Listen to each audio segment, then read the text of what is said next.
Thanks for having me on, Claire. I really appreciate the opportunity to speak to everybody tonight. So what we're going to talk about tonight, as Claire mentioned, is a book that I wrote with a colleague of mine, actually a very important journalist here in Canada named John Ibbitson. And what the title of the book is Empty Planet, The Shock of Global Population Decline, which seems to be a bit counterintuitive, given most of what we hear about what's happening to the global population. But for some reason, this is not moving. There we go. But I like Mark Twain's quote on this. It ain't what you don't know that gets you into trouble. It's what you know for sure that just ain't so. And what we know, or we're supposed to know, is that we're going to experience a population dystopia. The population bomb, as Paul Ehrlich called it back in 1968, is going to explode. The UN tells us that the global population today, which is about 7.8 billion people, by 2100 will reach 11 billion people, or even possibly more. The reason for this is we're just having too many babies. We have unsustainable population growth, and it's going to destroy our planet. And the power of youth will dominate our future. As Mark Twain would say, it just ain't so.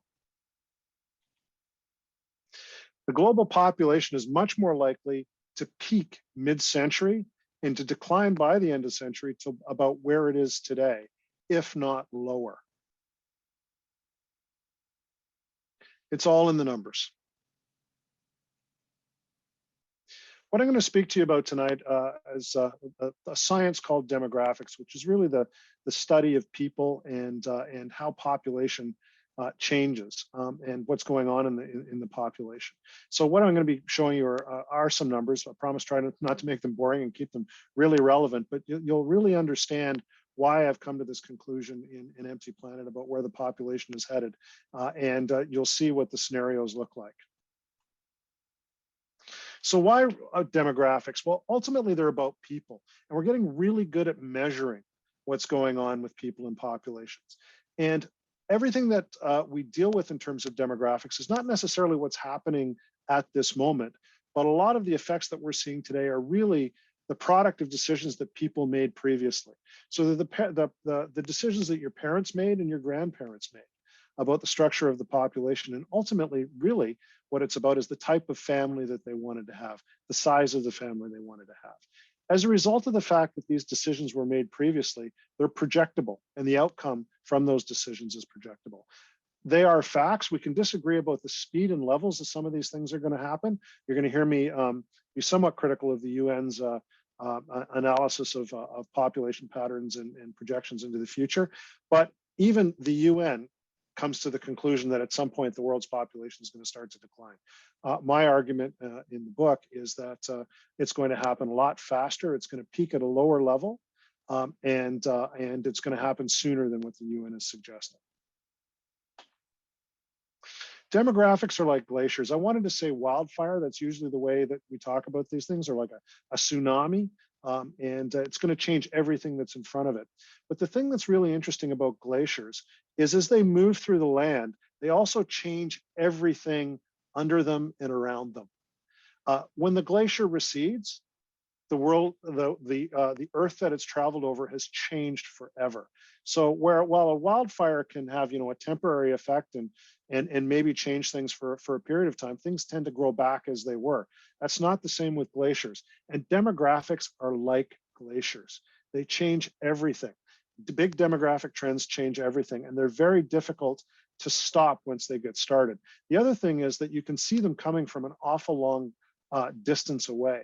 Whether they're receding or they're coming towards you, you can spot it from a fairly long distance. And I think the trends that we're going to be talking about tonight, or I'm going to be talking about tonight, are some of those glacier-like trends that you can see them coming. They're going to change everything forever, and we're going to be living with them for a very long time.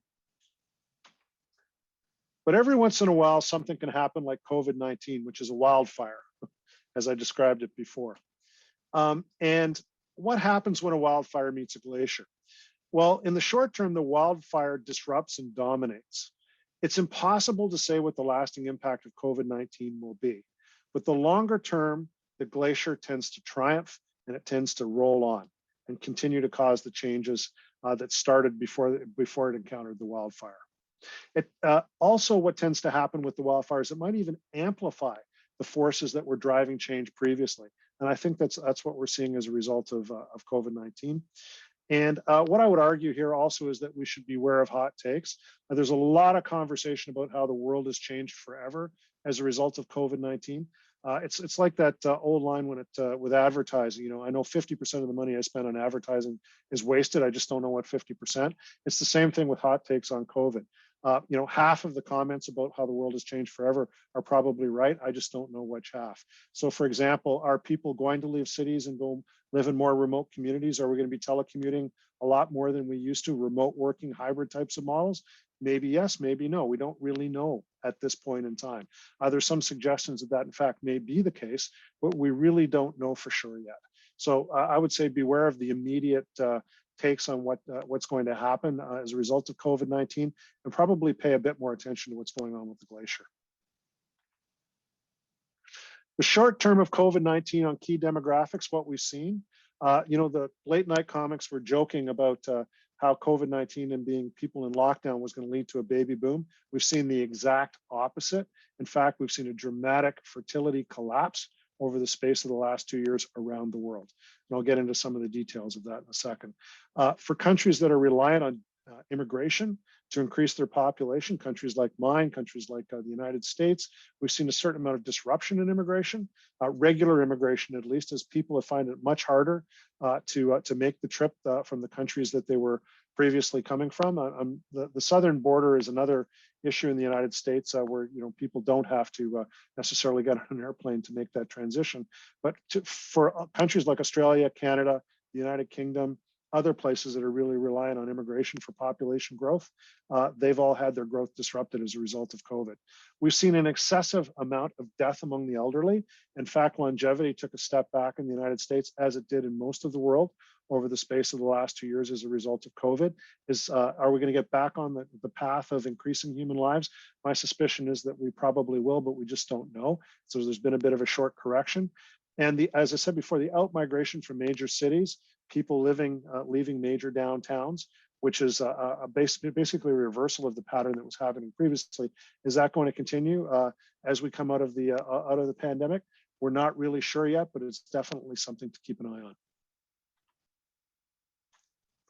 So let me describe the population bust for you. These are the UN's projections about what the global population is going to look like between now and 2100. The big dark red line in the center is what they call their median variant.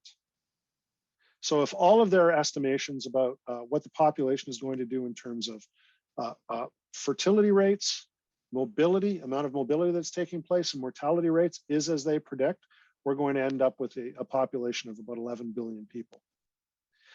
If the top blue line happens, you see it's plus 0.5, that means that we have half a kid more in terms of fertility on average around the world than the UN projected. Our population is going to spring above 16 billion people. If we have, though, just half a kid less than the UN is projecting, the population is going to end up approximately around where it is today, and probably even lower. This estimate looks like about 7.2 billion people. So it's a pretty wide distribution that the UN has in terms of the variance of population expansion that it sees going forward. But the one that it puts most of its emphasis on is that line in the middle that gets to 11 billion people.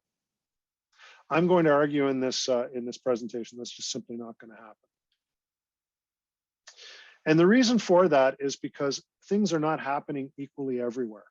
Those two big blue circles that are staring at you from the charts, from this chart, are the two largest countries in the world, India and China. They constitute 37% of the global population. Every other country in the world is distributed here in a little circle based on the size of the population that it has relative to the rest of the world. So the top 10 are countries like the United States, which by the way is number 3, Nigeria, Indonesia, Russia. You can see some other countries that are displayed there. But the two big countries, China and India, if it's not happening there, it almost doesn't matter what's happening anywhere else. These are the top 10 countries in the world in terms of where they are relative to population today or in 2017, and where the most recent projections, and these ones come from the University of Washington, and were published in the Lancet magazine I believe it was August of this year. And if you take a look at the top list, when we go to 2100, China, which has a population of 1.4 billion people in 2017, is projected to lose almost half its entire population this century. India will become the world's most populous country, but even India is going to lose 290 million people, sorry. Indonesia is going to lose 29 million people. The United States is going to probably pick up about 11 million people. But what we're going to see is big moves in terms of Africa, relative to population growth, particularly countries like Nigeria. I would say that even these projections, based on what we're seeing of the data that are coming out today on what's happening in the world in terms of fertility rates, are way overestimating what the size of the populations are going to be in these various countries. It's going to be even lower. The key demographic forces we're going to quickly talk about, and they're all interrelated. The first one is urbanization, which has a major effect on fertility, and fertility has a major effect on population aging, because that's ultimately the consequence of all this. Not only are we going to have a smaller population, but we're going to also have a much older, less fertile population.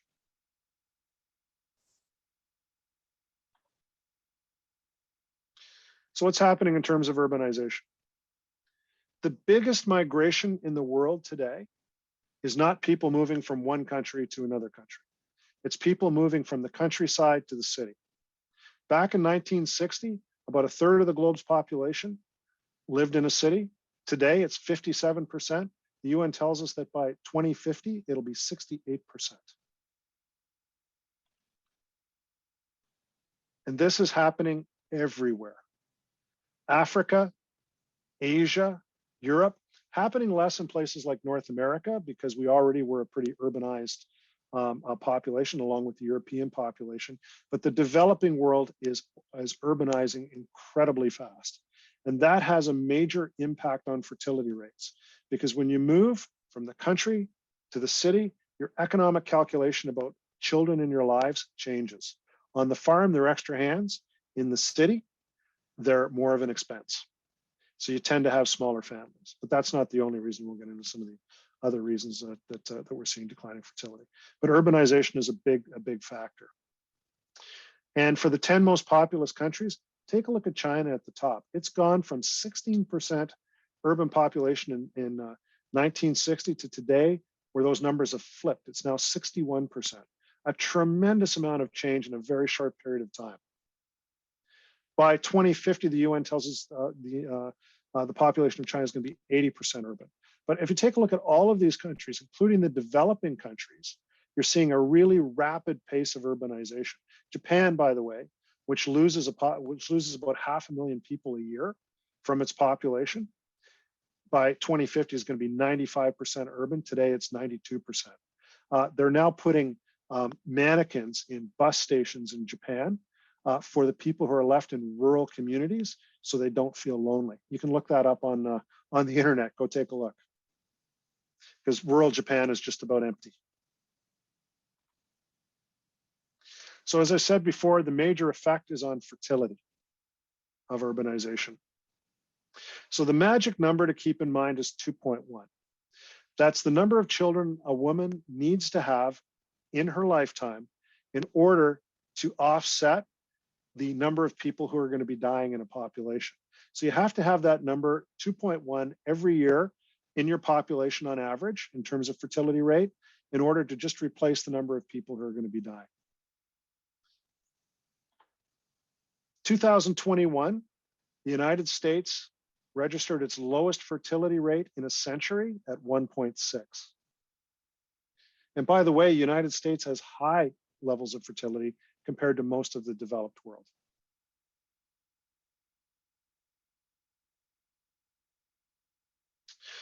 So I'm going to spend a couple seconds on this because it really is the key to what we talked about in Empty Planet.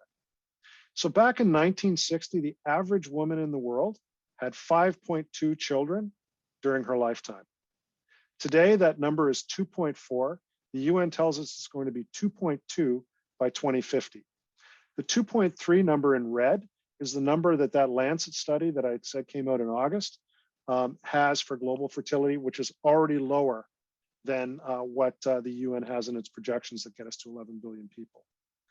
China, the fertility rate has gone from 5.8 to 1.6, the UN tells us today. The Lancet study tells us it's at 1.5. Yesterday, the government of China released its fertility rate for 2021, and it was at 1.16. So dramatically different from either the optimistic model that the UN has or the more pessimistic model that even the Lancet had. India has gone from 5.9 to 2.3. The Lancet study says it's actually at 2.1. The Indian government in January, actually just a couple of weeks ago, released its most recent census. It already has fertility rates in India at 2.0. As I mentioned to you before, if those two countries representing 37% of the globe's population aren't having kids, it almost doesn't matter what's happening in the other place. The US, the UN has at 1.9, Lancet had at 1.8. I just showed you what the US Census Bureau has for the fertility rate for 2021. It's 1.6. I expect we're going to see a very similar story in all of these other countries. By the way, Russia, just to give you an interesting population statistic, by the way, their fertility rate's nowhere near 1.6. It's probably down around 1.4. President Putin has come out and said that the Russian population is shrinking by 1 million people. The number of deaths in Russia outnumbers the number of births now by over 1 million people every year. And you can see usually what's held up as the poster child for low fertility and declining population is Japan. It's at 1.3. China is now at 1.16.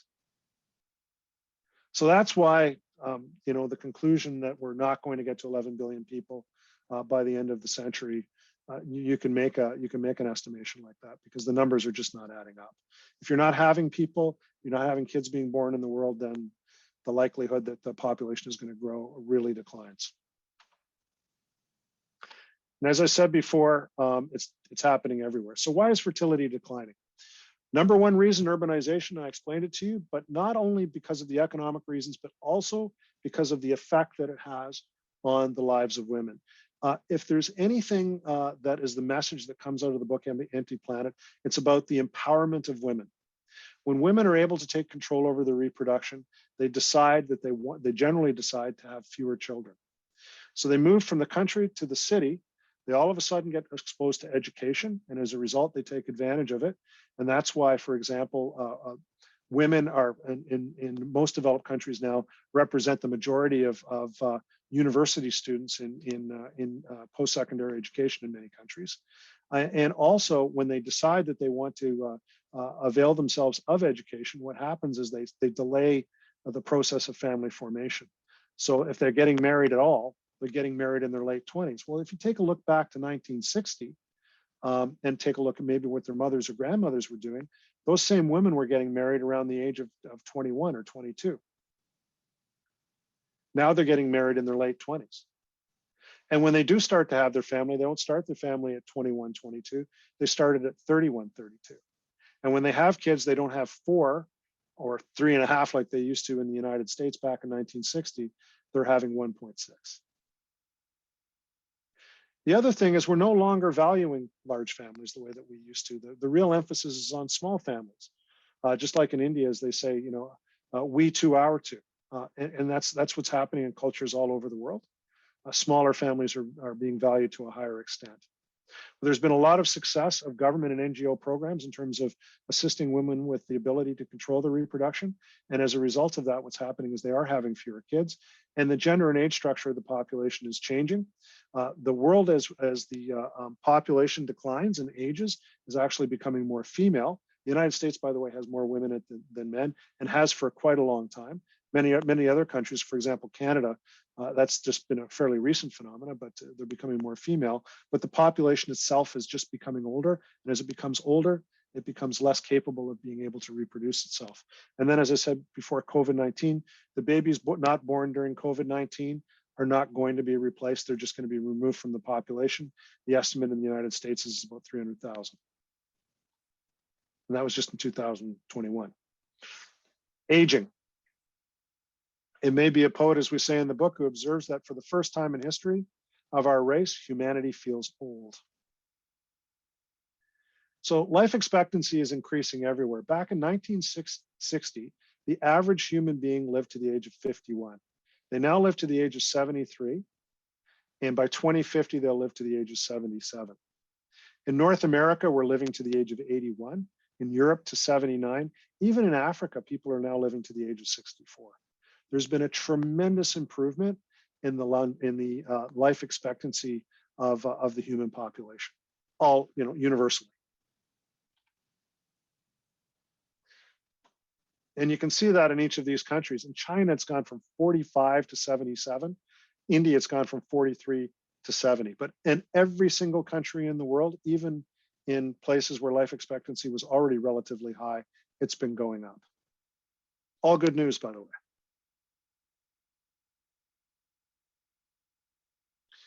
But what that also does is it increases the average age of the population. So this is the median age in each of these regions: Asia, Africa, Latin America, North America, Europe, and Oceania.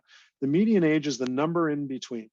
So half the population is higher than this or older than this, half the population is younger than this. So the median age in 2050 in Latin America is going to be 41. Today, it's 27. In Asia, it's 29, but it's going to be 40. In Europe, it's already 40, going to be 46. But let's take a look at the top 10 largest countries. The median age of China today is 39, older than the United States. Because we have this view that there's this huge young population in China. It's simply not true. The median age in China today is 39. The United States is 38. Look at Russia, 40. Look at Japan, 48. And this is the problem Japan has. Even if they decided they wanted to start having a lot more kids, they don't have the people in their population who are in their reproductive years to have more kids. So it's just a steady slide down. And that's the future for most of the world. And as I said before, as the population gets older, it also becomes more female. Here's the 20 reasons that the World Health Organization says that somebody can die prematurely. In the dark color are all the ones that are more likely if you're a man. In yellow are the ones that are more likely if you're a woman. So of the 20, 16 of them are more prevalent among men. The 4 that are specific to women are pretty much exclusive to women. The exception being Alzheimer's, and the reason that Alzheimer's is a bigger killer among women than it is among men is because women just live longer. It's interesting, every year in the global population, there are more boys born than girls.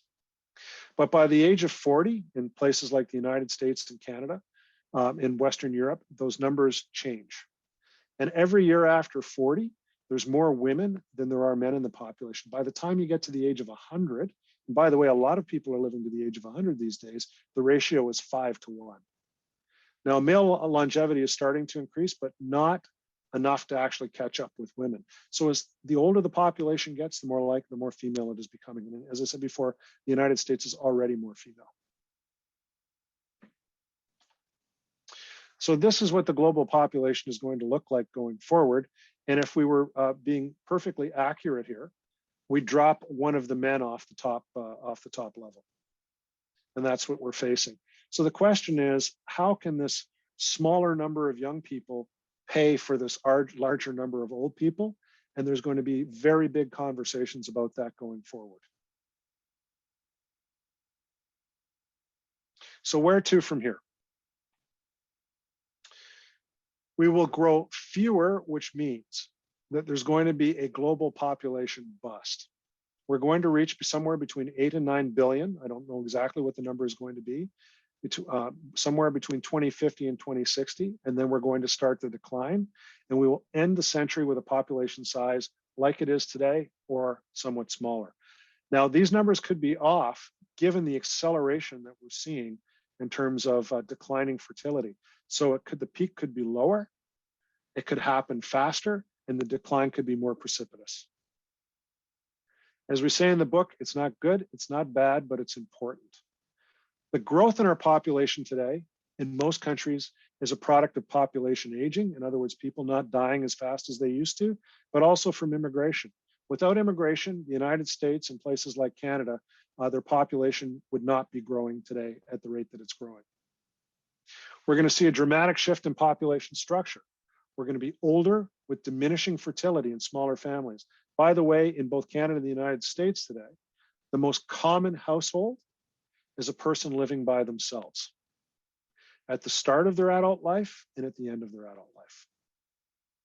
I think we have to start paying a lot more attention to the power of older women. Why? They're very community engaged. There's a lot of them. They vote.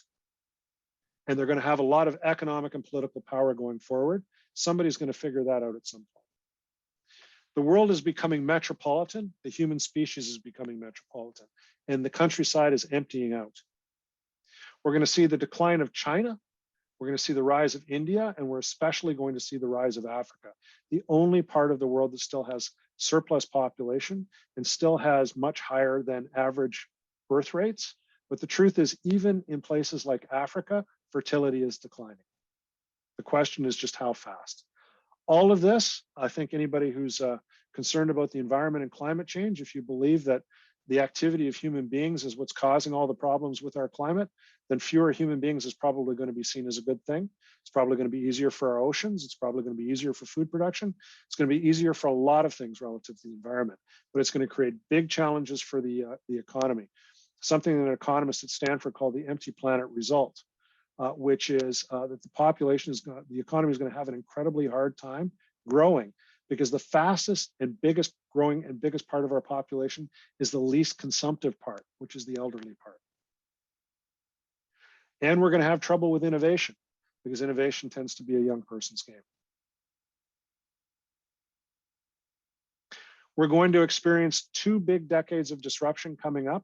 The first one I call the Great Retirement. 2030, every boomer is going to be 65 years of age or older, not just in the United States, around the world. Now, they're not all going to retire at the age of 65, but there's a very good chance that they're going to retire over the course of that decade. The next big decade will be the 2040s, which I call the Great Decline, which is when I anticipate actually the population decline will begin, because that's going to be the final decade in which boomers probably walk the earth. Some will live a bit longer, but that's probably going to be the lion's share will depart this mortal coil. And that's when the decline really starts to pick up. Once the decline starts, it's impossible to predict when, how, and at what level it will end. So the options: we can accept it and prepare for the inevitable. I think that'd be a pretty smart thing to think about. Some countries are looking at mechanization. So places like Japan, for example, have an obsession these days with robots in order to stand in for manual labor in particular, or even, they could be looking at companionship with robots and a whole bunch of other things. But mechanization is one way of being able to deal with this. The problem is robots don't buy anything, so you can produce as much as you want, but unless somebody's buying something, consumption that drives growth won't happen. So we can rethink retirement, and I think that there's going to be a very serious conversation about this over the space of the next decade in particular. What does retirement mean? And we're going to have to start looking at accessing some of our older workers in order to maintain our labor force. And finally, rethinking immigration, probably the most controversial thing that somebody can talk about relative to population growth. But if you're not having enough kids and you need people in order to keep your population growing, then you really need to rethink what you're dealing with in terms of immigration, because it's one of the only ways that you can keep your population growing. I do not underestimate, and I'm not naive about the political difficulties that are associated with this. If you want to look at one of the biggest drivers of nativist populism around the world these days, it's immigration policy and cultural change that's created by it. So yeah, a very difficult, controversial policy, but countries that can figure out how to make it work may be able to slow things down a bit. But the general trajectory is going to be in the direction that I've described here. So anyway, those are my comments. I want to thank you very much for your time. And I'd like to turn it back over to Claire. Thank you so much, Dr. Bricker. And, fascinating topic. We have a number of questions, and I'll just start with Kevin's.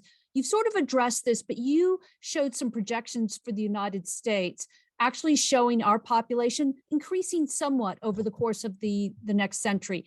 And he's questioning whether that is fertility or immigration or a combination of both. Higher fertility rates, younger population on average than many other developing countries, certainly younger than China, or I should say developed countries, certainly younger than China and definitely younger than Russia, but also immigration. Immigration and all the surveys that we do at Ipsos, and we look at the countries that people want to go to, America still is, regardless of all the things that are going on, is still seen as the most desirable place to relocate for people around the world. So yeah, immigration is definitely part of it. The United States has more immigrants in its population than any other population in the world.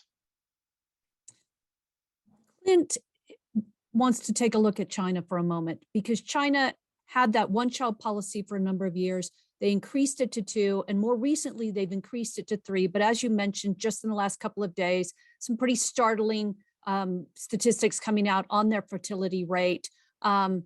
Is this increase of allowing 3 children going to have any impact on their fertility rate? Well, increasing it to 2 didn't. And so that was 4 years ago that they did that. And there was a slight uptick in terms of fertility, but it's come back down now to, like I said, the historic low that they've registered in terms of the fertility rate. Remember, this is the Chinese government's numbers. So, there are some critics that I've read who suggest that the numbers are even lower. So they have a very dramatic population problem to deal with over particularly the next 30 years. As the Economist said about China, and I think we quoted in the book, China's problem is it's going to get old before it's rich enough to be old. And it makes it, in terms of geopolitics, potentially a very volatile place. And it driven by population decisions that people are making. And the problem is that once you get in this, what one author calls a low fertility trap, and the sociological norm for the size of a family is 1 or none or 2, it's very difficult to talk people into having 3. And in order for the population to grow, you have to have 3 kids on average. 2.1 is just enough to stay level. In order to keep the population growing, it has to be 3. Because remember, the 2 is you and your partner replacing yourselves. 1 for those kids who don't grow into adulthood, or just that's what 2.1 is. And so you have to have 3 in order for it to grow. The United States hasn't had a fertility rate of 3 since the 1960s. And China was already in the 2s when it decided to put in place the one-child policy. It made no sense. But now they're reaping the whirlwind of that. Since you mentioned that term, the low fertility trap, I'm wondering if you could just explain that a little bit more for our audience.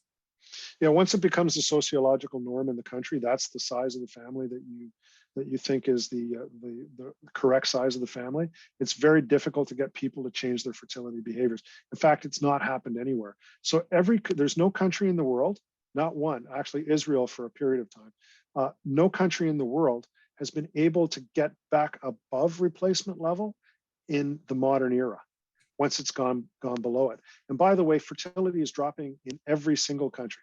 We're seeing a little bit of an uptick in places like the Netherlands and a couple of countries that have come out of starting to come out of the crisis, in which there is a little bit of pent-up demand, but it's not going from 1.4 to 2.4. It's going from 1.4 to 1.5 or 1.6, which is just slowing down the trend. So that's the trap. So I'm going to go to Stephen's question, and now we're shifting our focus to Africa.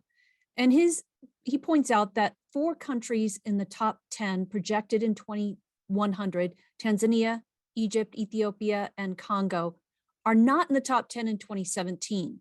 So how confident are you in the demographic fertility trends in these African countries and in other African countries to support your thesis? Could high fertility rates in Africa dwarf the low fertility rates in the developed world? Well, as you can see from the information from the Lancet study, there's a suggestion. I think they come up with their estimate is like 9.8 billion. Well, that's still pretty far down from 11 billion. But the thing about Africa, I will say, is that everything that's happened in Asia and everything that's happened in Latin America and the Caribbean is going to happen in Africa. And the reason is because, past is prologue. These trends started in Western Europe. They found their way into Asia and North America. They then found their way into Latin America, Middle East too. By the way, birth fertility rates. Iran's got I think its fertility rate is 1.4. So this idea that Muslims are having tons and tons and tons of kids, no, it's just there's no place other than Africa that really is having lots of kids and have high levels of fertility. But all of those places are coming down too. And the one that we write about in the book is Kenya. Now, granted, Kenya is in East Africa, not West Africa. It's not Nigeria, but Kenya is an African country, and it tends to be a bit of a leader economically and I would say culturally in Africa. So back in 1960, fertility rates in Kenya were 8. 10 years ago, they were 4. They're now down below 3. And in Nairobi, which is the major city, and we talk about urbanization, it's down closer to 2. So it's happening everywhere, and it's happening in Africa just a little less slowly. And the single biggest factor in all of that is the speed of education of women. So if you want the best correlate for explaining what's going to happen in terms of a country's fertility, look at the level of the education rate among women. So in Kenya, for example, high school education participation for women and men is almost identical, which explains what we're seeing. In places like Nigeria, not so much the case, but at some point it will be.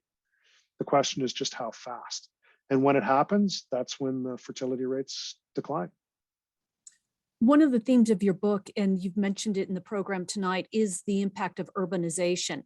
But I'm wondering if you could elaborate on what exactly you mean by urbanization. It's more than just moving to a large city. It's all these other social or cultural things that happen along with that. Would you elaborate on that? Yeah, it's urban contingent. So when you live in the countryside, family ties are big. You have kids for your family. Religion tends to be more of an aspect of your life. You have, the religious reasons to have, kids.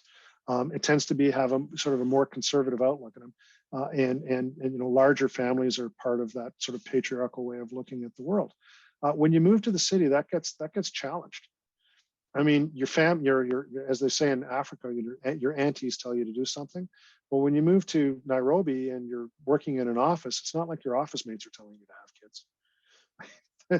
I mean, what happens is the structure for women and the decision-making environment, the role models, the opportunities all change. And when they change and they become more empowered, one of the first things they do is say, I'm going to live a life different from my mother or my grandmother, which means it starts with economic independence driven by an education in a smaller family. And that's what's happening in places like Nairobi today. We write about it extensively in the book. You can read it. That's actually a fascinating story about everything from bride prices and dowries to arranged marriages and how it all works. Because I went to Nairobi and I talked to people. I mean, that's one of the cool things about the book. Well, I think it's cool, of course, when I wrote it, but with John. But there's no charts or graphs in the book. I mean, I think there's one chart. It's basically a bunch of stories in which we went around the world and talked to people and looked at what was happening in their lives and why the same thing was happening for different reasons in different places, but it was the same thing that was happening. But the common things were the theme of urbanization and the changing lives of women. One of the fascinating stories in your book was your focus groups with women in India who are living in slums in India. And many of them echoed those same sentiments that they wanted to have smaller families, a life different than their mom. But you mentioned something specific, and that was their access to smartphones. And we hosted a program 2 years ago that talked about this transformative effect of smartphones, which have only been in, in India, let's say the last 7 or 8 years, they kind of skipped over having desktops and laptops and went right to phones, which were for many their first camera, their first calculator. And it seems to have opened up like a whole new world. Yeah, and women who are desperate to have some independence from their husbands and from their husbands' families, from their mother-in-laws. That was a fascinating day, because I never intended to do focus groups in India. All I did was I went to our office in Delhi when I was there and said, and got in contact with some of the researchers at Ipsos in public affairs and said, when you're going out and doing some interviews, I just kind of like to get a feel of the vibe. I mean, I've never been to a slum. Can we go to a slum? And I just want to see how people are living. And I'm particularly interested in how, women and how women see their lives and what's going on. So, I don't want you to do anything in particular, but I just kind of want to tag along. And so I showed up at the office in Delhi and they said, oh, guess what? We've scheduled two focus. I didn't ask them to do this. Scheduled two focus groups in this slum in Delhi, and so I walked with them. We pulled up. We walked through this warren. It was a medieval town.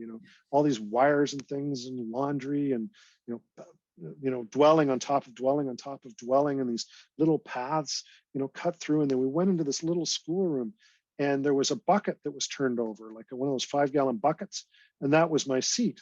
And Tripti, who was doing the focus group, who works for us in India, she had the first group was I think it was 10 older women who'd already had kids and were already married, and so she just sat there and talked to them in Hindi, and then would turn back to me and say blah blah blah, and I was just taking notes.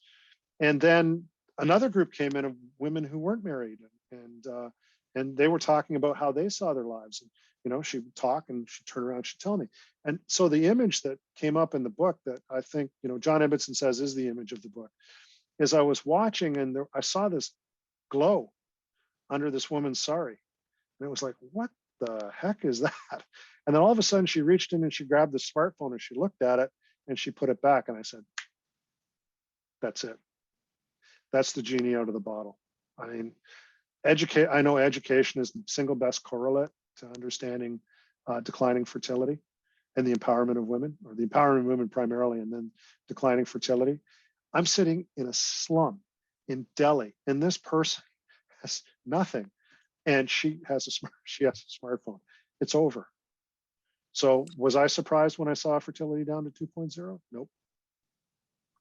Well, Anne has a question that brings up the topic of climate change. So do estimates on future fertility take into account unplanned decreases to fertility from increased average temperatures or increased pollutants in the environment? Well, actually, I'd pose the question the other way. Do the estimates about what's going to happen in climate change take into account declining population? And I can tell you they do not. So if you believe that human beings are the force that human activity is driving what's happening with climate change, then I think we need to redo our models a little bit, because it ain't going to be 11 billion people. So if it's going to be more like 8 or 8.5, what does that do? And, John and I, when we were writing the book, now this was a bit of time ago, a couple of years ago, but we looked a lot to find any studies that took declining population into account as a factor in determining what was going to happen with the climate in the future, and there was one. So I think this is a topic that needs a lot of study, and I think we need to change the denominator in a lot of these models and start thinking about what the future is really going to look like. There might be some good news in that. I'd really like to see some scientists who understand climate, because I'm not pretending that I do, who understand climate, to really take a look at that, because I think some of the data is changing in a significant way, and we really need to consider it. As far as a lot of things that have to do with climate change, they seem to be projected further out and seem to be less certain. And the thing about what's happening in terms of population change is it's very certain, and it's happening now. I mean, it's just happening now.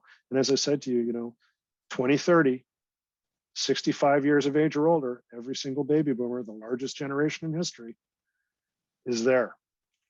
You don't have to guess it. You don't have to. It's going to happen. There's no way to stop it. Claude asks, would you please provide more insight into the economic implications of the declining population? Right. So the problem for the economy is, since the Industrial Revolution, but most importantly, since the end of the Second World War, economic growth has been driven mostly, almost exclusively, actually, by consumer growth and population growth. I mean, they move in lockstep.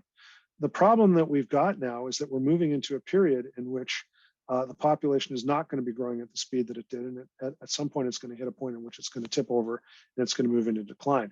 But not only is that going to happen, so you can't drive economic growth with population growth.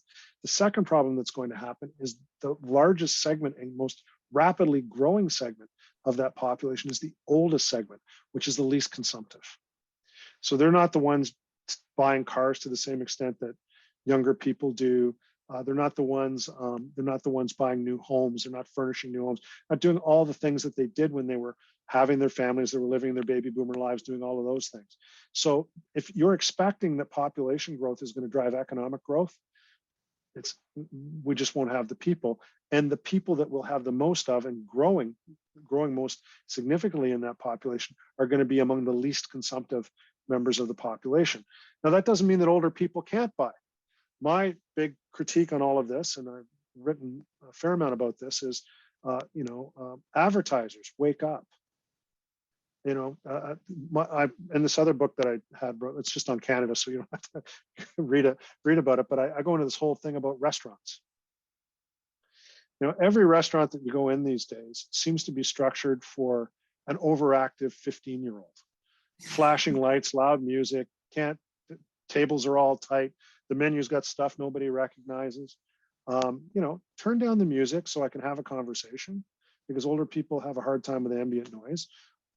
Maybe make some facility at the start of the place, so if somebody's got a mobility device they need to be able to get in and out with, they could get in and out with it. Put some items on the menu that recognize that maybe there'll be people, like I said, who aren't interested in super hot, spicy, suicide whatevers on your menu, and try to cater to an older audience, because they have all the money. Nobody makes anything for them. I mean, when was the last time you saw an ad on television that featured, for example, an older woman that wasn't about a reverse mortgage or erectile dysfunction? I mean, they've got older women are a very, very powerful segment in our population, and almost nobody makes anything for them. We don't make houses for them. We think that they're going to go live collectively in old folks' homes. No, they don't. They age in place. They stay in their family homes for the most part. So let's have a conversation about what an economy can be that recognizes the realities of the population, instead of trying to replicate what happened during the Madman generation, because it's not happening again. Because that demographic does not exist to the same degree. That doesn't mean not to sell to younger people, but it means that if you really want the sweet spot, the people who have the money, you need to figure out a way to free them up of it. And that's older people. Make things for them, feature them in advertising. When you build a car, make it possible for somebody to get into it who happens to maybe have a harder time sitting down. Or maybe make the displays a bit bigger. Or maybe, they probably have a spouse that they need to put a mobility device in the car for in order to get them around to do various things. One of my favorite topics is bike lanes. Cities have gone crazy on bike lanes. Okay, well, maybe for the next 10 years, but after that, who's going to ride them? Maybe you need to open them up for mobility devices. What about people who need to get in and out of cars, who don't have great mobility, to be able to get into a restaurant or get into a business in a downtown? Well, we're taking away their parking spots. I'm not here to advocate for cars or anything like that, but it's just like, we have sort of political ideas about what our population is supposed to look like that don't represent what the population actually looks like. I mean, the median age of an American today is 38 years old. How many 38-year-olds are riding bikes every day downtown? Maybe there's a lot. I could be wrong about this, but the 38-year-olds 10 years from now are going to be 48 years old. And how many of them are going to be wearing bicycle pants? I hope not too many. We need to think about these population changes, because the world is changing in ways that we're just not paying attention to. So I know all over the place. Sorry about that, Claire, on the economy, but I have very strong feelings about how we could take advantage of this different population. I think you mentioned in the book that 70% of the disposable income belongs to boomers. It's true. They own all the best houses, all the real estate, all the investments. They have it all. Young people are really, really tough shape.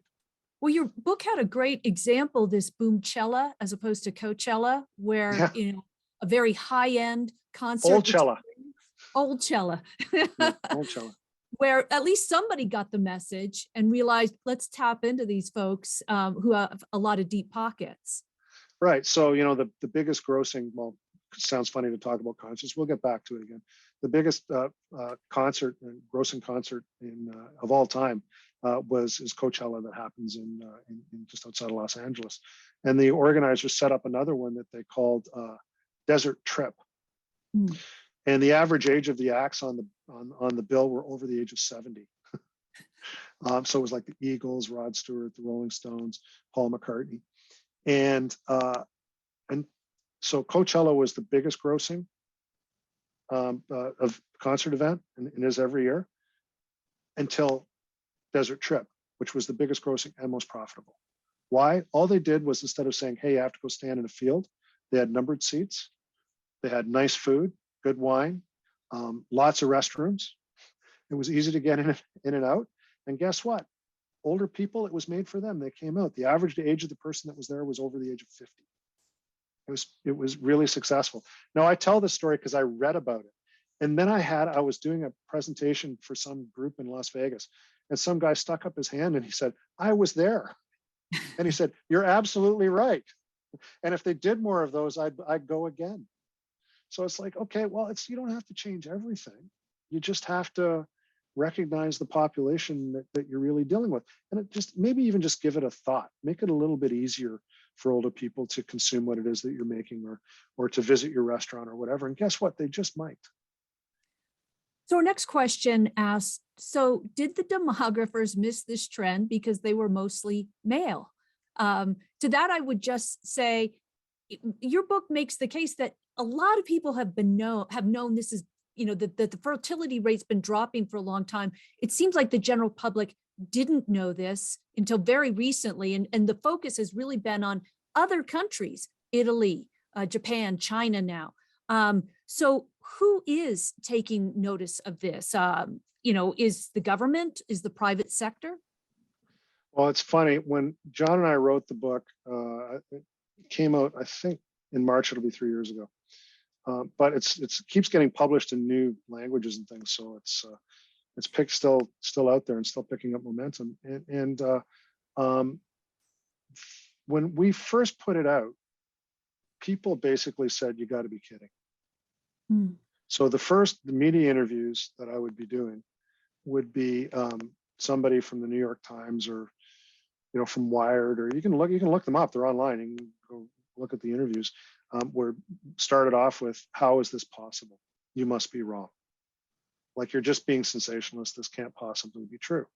Today, 2.5, 3 years later, completely different. Now it starts off with, yeah, you guys were right about this. And by the way, it's not us guys. There was a lot of people who saw this. All John and I did was put it in a form that people could consume. There was a lot of academic papers. There were, some very sophisticated methodologists who just couldn't tell a story very well. All we did was we put it in a narrative that people could consume. But now, so they come back and they say, you were right. Well, yeah, the people who were saying this were right. We were just reporting it. But the second thing they say is, okay, what does it mean? So the interviews have moved from prove it to what does this mean in the space of 3 years. I think you started to touch on this previously in terms of what do we do now? But Kevin's question is, what is your opinion on the economic impact with many companies utilizing technology rather than a human to perform a job? And is the loss of jobs required positions projected to parallel the population decrease? Yeah, this is going to be one of the big issues for many companies over the next 15 years. And right now they're calling it the Great Resignation. But what's just under the Great Resignation is also a lot of people who've chosen to retire during this last 2 years. So it's not just, again, we have this youthful view of the world, right? So it's all about millennials, those fickle millennials. They're all quitting their jobs to go do something else. That's part of it, but there's also older people who said, yeah, I don't want to do this anymore. Is some of And it and also, I'm sorry, is some of it also disrupted migration? disruptive migration absolutely is a big part of what's happening with the workforce. So it's more complicated than the cultural memes and tropes that we like to acquire and use to interpret these things, which is that it's the symbolic worker who's decided that they're going to open their coffee shop rather than work in their ad agency. Well, that's part of it, but there's an awful lot of it is people retiring, and also the lack of immigration, people being able to get in. At some point in the next 15, 20 years, immigration is going to move from a seller's market to a buyer's market, because it's not just numbers. It'll be the most qualified engineers, the most qualified this or that. But even if we create robotization and automation and AI, and I hear a lot about this, it's all very interesting, but all of it is just related to production. The bigger problem that we have is consumption. So you can produce incredibly efficiently things that nobody will buy, which all it'll do is just drive down the price, and so what? So maybe we have to change our taxation system. Maybe we tax production more than we tax consumption. But right now, whenever anybody says to me, well, we're going to have robots that are going to do that, well, that's great, but robots don't buy new cars. So we are just about out of time. I have one last question for you. In your book, you mention classical Greece and Renaissance England as being, places of quite a bit of creativity and innovation despite small populations, but what they seemed to share was a sense of optimism. And I felt that your book really was a cautiously optimistic book. Is that a fair reading of your book? Are you cautiously optimistic that with a declining population, the world for our children and our potential grandchildren could be a much better place? Yeah, I am actually optimistic about the future. If you care about the environment, as I said, there's a lot of good news here. There are economic challenges, but I think there are some potential solutions. And the next thing I write is probably going to be about that. How can we deal with some of the issues that are going to emerge from that? I don't have to spend my time justifying whatever, but I want to be able to talk to, and we talked about this before we came on the call, about a person who wrote an op-ed, and I've seen this many times. I've seen the same article many times, where a young woman has said, I've decided I don't want to have a family because it's going to destroy the environment if I have kids, and all the inequality in the world, and why would I be adding another person to my rich country or whatever, and we should be doing other things. It's like, okay, look, I totally respect your point of view, but if everybody in the world thought exactly the way that you did, humanity would be eliminated in 100 years. So there has to be a reason for having kids. I mean, because the logic of that position is, if everybody is going to live to the same level of virtue that you think that you're expressing, then humanity no longer exists. It's gone in 100 years. That's it. So surely there needs to be a more positive image about what the future is going to be, and people who want to have kids. Nobody should be told that they should have kids, but we should make it possible for people who want to have kids to have kids. We should make it possible for working mothers to be able to raise their families without the pressures that they're under these days as a result of trying to balance work and family life. We should encourage things on behalf of families. There's nothing wrong with that. It's the way that humanity has always worked. I don't want to put any value judgment on it, but the logic of saying that, I'm not going to have kids simply, I'm going to deny myself the pleasure of having children simply because I think that the future is terrible, is such a millenarian, narcissistic kind of way of looking at things. And there has to be a better view of the future. And that's what John and I were trying to present in the book. These are the realities, but we can work with them. Why? Because we always have. We've always figured out a way. Dr. Bricker, thank you so much. What a fascinating program and an important topic. Thank you. And for everyone at home, thank you for joining us. I hope you'll join us a week from tonight when we examine cryptocurrency and digital currency. Good night, everyone. Thanks, everyone.